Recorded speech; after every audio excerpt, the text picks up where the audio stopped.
Hey guys, welcome back to my YouTube channel. तो आज हम किंग ऑफ मैनिफेस्टेशन सीरीज को फिर से कंटिन्यू करने जा रहे हैं। तो जैसे कि हमने प्रीवियस एपिसोड में देखा था, बाइडाओ यूलांग को मारती है। यूलांग पीछे पत्थर से जाके टकराता है। वो गुस्से से बोल रही होती है कि मैं तुम्हें मार दूंगी। तो एपिसोड नंबर 36 की स्टार्टिंग होती है। वो यूलांग की तरफ अटैक करने के लिए आ रही होती है। यूलांग बोल रहा होता है, मार दो मुझे अगर तुम चाहते हो तो। मेरी 80 साल की माँ है, 10 भाई बहन है जो मेरे ऊपर डिपेंड करते हैं, पर मुझे डर नहीं है मरने का। बाइडाओ अपने स्पेयर को यूलांग की गर्दन के ऊपर रख देती है और बोल रही होती है कि तुम्हारी मदर के इतने ज्यादा बच्चे हैं, किस तरह की माँ है वो यूलांग के हाथ से उस जेड के पीस को छुड़ा लेती है और बोलती है कि मेरी बहन से दूर रहो वरना मैं तुम्हें कुत्तों को खिला दूंगी। वहां से चल पड़ती है। तभी यूलांग उसके पैर को पकड़ लेता है। बाइडाओ नीचे की तरफ देख रही होती है। यूलांग बोलता है कि तुम्हें किसने यहाँ से परमिशन दी जाने की। बाइडाओ सोच रही होती है कि इतने ज्यादा जख्मों से भरा हुआ है और खून निकल रहा है इसे, फिर भी मुझे रोकने की कोशिश कर रहा है। ये तो काफी ज्यादा खतरनाक बात है। वो यूलांग से उसका नाम पूछती है। यूलांग उसे बता देता है। बाइडाओ बोल रही होती है, यूलांग क्या तुम ये लीलू के लिए कर रही हो? वो यंग लॉर्ड है लूलान हाउस का। तुम उसे एज अ दोस्त मानते होगे, पर मुझे लगता है कि उसके लिए तुम ऐसे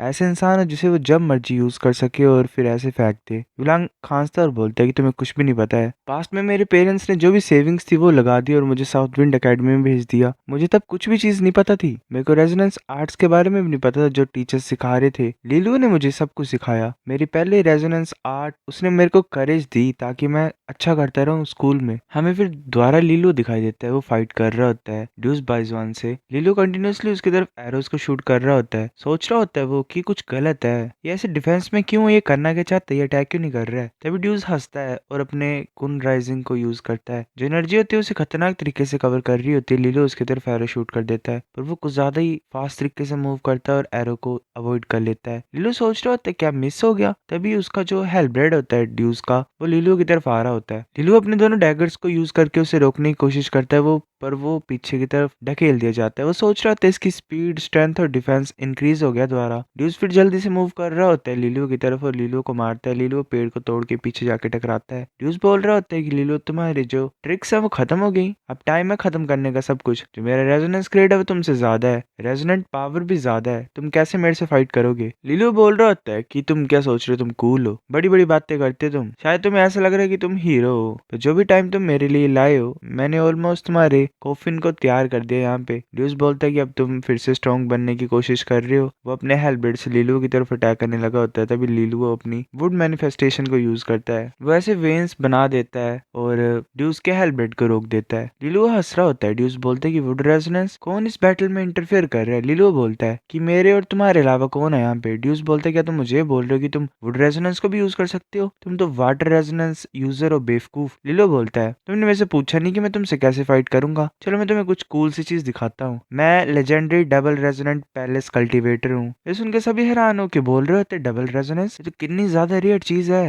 ये तो जियांग क्यूंगर की 9th ग्रेड लाइट रेजोनेंस की तरह रेयर है। ऐसे सभी बोल रहे होते हैं कि ये इस मतलब डबल रेजोनेंस पावर तक पहुंच गया जो कि ड्यूक एक्सपर्ट्स के पास होती है। इससे तो लीलू को काफी ज्यादा खतरनाक एडवांटेज मिल गया जो कभी भी किसी भी इंसान को नहीं मिला है। ड्यूस होंगलियान बोल रही होती है वाटर रेजोनेंस, वुड रेजोनेंस, इसके पास दोनों है। लूलान हाउस इतना ज्यादा ब्लेस्ड कैसे हो सकता है। लिंकिंग बोल रही होती है कि वाओ डुअल रेजोनेंस है तो कितना ज्यादा औसम चीज है, ये तो मैं ऑलरेडी पता था। क्यूंगर बोल रही होती है कि इसके पास ब्लड लाइन है दोनों हाउस लॉर्ड्स की, ये कैसे कमजोर हो सकता है। जो वाइस हेडमास्टर होती है वो बोल रही होती है डुअल रेजोनेंस, चलो ये तो रेयर चीज है। एल्डेस्ट प्रिंसेस बोल रही होती है कांग्रेचुलेशन वाइस प्रिंसिपल, जो होली स्टार कॉलेज है वो एक कोड टैलेंट को प्रोड्यूस कर पाएगा अब। डुअल रेजोनेंस बहुत सारी रेयर चीज होती है, पर बाकी चीजें नेचर और ट्रांसफॉर्मेशन के ऊपर डिपेंड करती हैं। वाइस प्रिंसिपल बोल रही होती है पर इसके पास पोटेंशियल काफी ज्यादा है, कॉलेज इसे काफी ज्यादा अटेंशन और फेवर देगा। प्रिंसेस सोच रही होती है कि वाइस प्रिंसिपल के कहने का ये मतलब था कि लीलू को अब कोई भी प्रॉब्लम नहीं होगी फ्यूचर में। ऐसे तो लूलान हाउस अपने 2 ड्यूक एक्सपर्ट्स को खो चुका है, पर जो उनका बेटा है और जो डिसिपल है वो सेम ही लाइट में ग्लो कर रहे हैं। शायद ये द्वारा लूलान हाउस को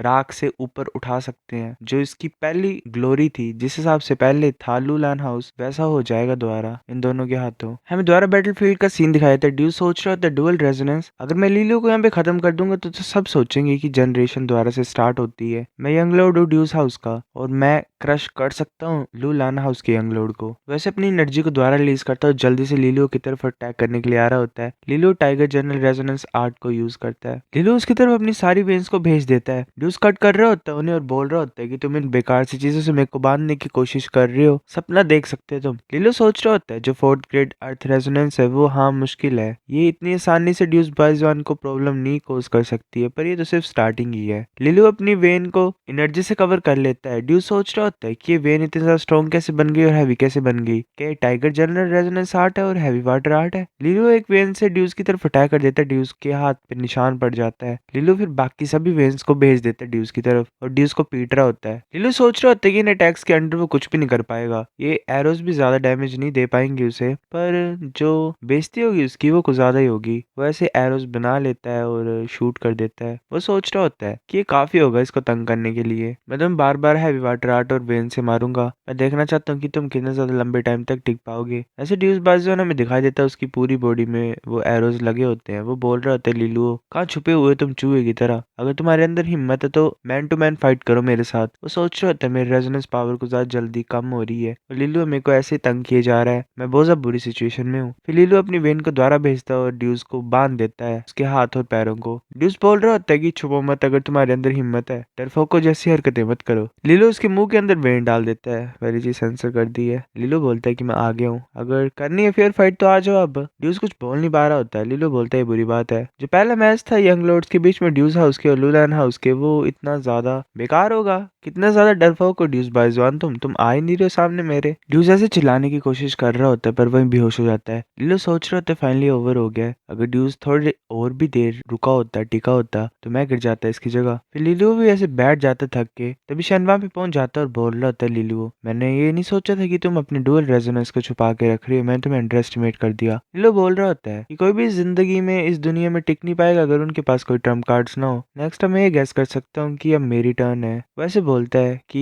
वायलेट वाइब्रेंस मेंटर, क्या मैं अभी भी काफी नहीं हूँ तुम्हारे लिए? क्या मैं इतना भी अच्छा नहीं हूँ? तभी चार जो टेल्समैन होते हैं वो वहां पे पहुंच जाते हैं लीलू के पास। जो बाहर लोग होते हैं वो बोल रहे होते हैं कि चारों मास्टर्स इंटरेस्टेड है लीलू के लिए। ये तो कुछ ज्यादा एक्साइटेड है, मतलब एक्साइटिंग है। एम्परर बोल रहा होता है वाओ, लीलो के पास सच्ची मुच्ची कोई ना कोई चीज है। प्रिंसेस बोल रही होती है मैंने सोचा नहीं था कि चीज इतनी ज्यादा जल्दी रिवर्स हो जाएगी। वाइस प्रिंसिपल तुम्हें क्या लगता है किसे चूज करेगा? प्रिंसिपल बोल रही होती है कि मुझे भी नहीं पता, पर लीलो ये कुछ ज्यादा यूनिक पर्सन है। प्रिंसेस सोच रही होती है कि छुप छुप के ड्यूज के ऊपर अटैक कर रहा था। लीलो कम्प्लीटली ऑपोजिट एज यांग क्यों करके, उसे कोई जरूरत नहीं है तुम्हें कन्विंस करने की। अगर तुम गुस्से से मर भी जाओगे तो वो भी एक तरीके से उसकी जीतने की सिचुएशन है या फिर स्ट्रेटजी है। कुछ ज्यादा ही अलग सा इंसान है। लिलू बोल रहा था मास्टर शन, ऐसा लग रहा है कि मेरे अंदर कुछ ना कुछ वैल्यू तो है ही। शन ऐसे गुस्से से लिलू की तरफ देख रहा होता है और बोलता है कि मास्टर्स मैं चूज कैसे करूं, मतलब चूज किया कैसे जाता है? तभी एक इंसान बोलता है कि मेरा नाम जी चान है। ये जो चारों हैं जिन्होंने तुम्हें चूज करने की सोची है वो अच्छा करेंगे, पर मैं इनसे ज्यादा अच्छी हूँ। मैं जरा भी कर्टसी नहीं शो करूंगी शेंजिन जायो को,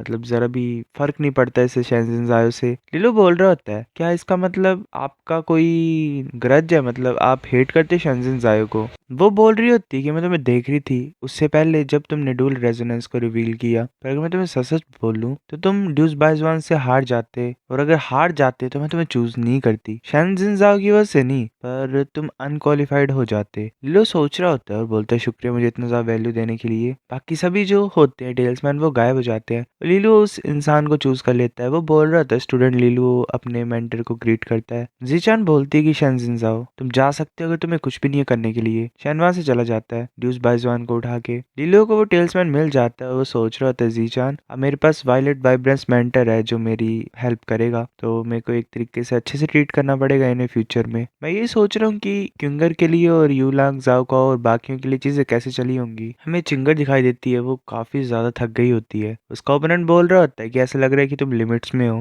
पर तुम फिर भी इतना ज्यादा टाइम तुमने मैनेज कर लिया। चिंगर बोल रही होती है जो पॉइजनस गैस है वो मेरी बॉडी में फैल रही है, मेरी कॉन्शियसनेस जाने वाली है। तभी एक पर्पल टेल्समैन चिंगर के सामने आ जाता है, दूसरा उसके ओपोनेंट के सामने। चिंगर सोच रही होती है जो भी टॉक्सिन्स मेरी बॉडी में फैले हुए थे वो चले गए, क्या ये वॉयलेट टेल्समैन का इफेक्ट है? जिसका ओपोनेंट बोल रहा था शुक्रिया मेंटर, मतलब उन दोनों को मिल जाता है। सो गाइस ये एपिसोड इतना था, अगर आपको नेक्स्ट देखना तो वेट करो, तब तक डालता हूं मैं कुछ दिनों में। मिलते हैं आपसे, बाय।